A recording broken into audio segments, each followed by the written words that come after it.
تضامنية تعتبر الأولى من نوعها على مستوى الوطن للوقوف إلى جانب الأسرى منذ بداية معركة الأمعاء الخاوية.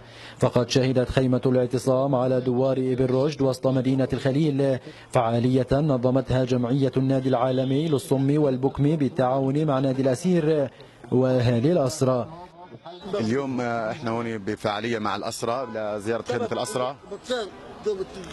الهدف انه اليوم صار لهم الأسرى لهم 20 يوم وحاسين انه في خطر على الأسرى، واحنا لازم بنطالب الكل يوقف معهم. واحنا بما انه من الصم جزء من المجتمع لازم نشارك بهيك فعاليات، وبنطالب من الجميع يشارك.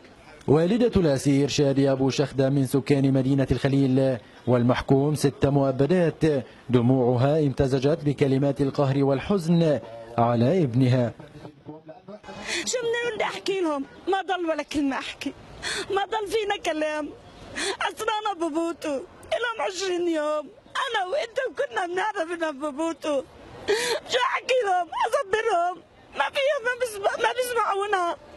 اقول لهم اصبروا، ما في مجال. اقول لهم اصمتوا، ما بيسمعونا.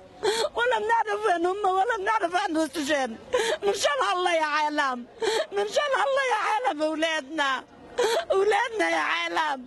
حملة مقاطعة المنتجات الإسرائيلية كانت حاضرة هي الأخرى في خيمة الاعتصام للتأكيد على أن ذلك يعد وجها من أوجه المقاومة.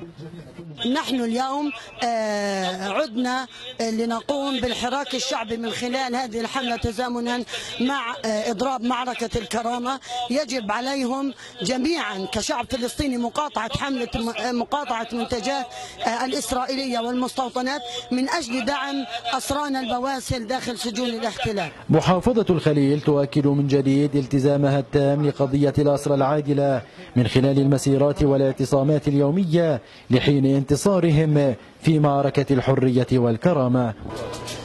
آهات الأسرى في معركة الأمعاء الخاوية وصلت لقلوب ذوي الاحتياجات الخاصة ليعبروا عن وقوفهم إلى جانبهم ورفضهم لسياسة الاحتلال العنصري. من الخليل عزمي بنات، تلفزيون فلسطين.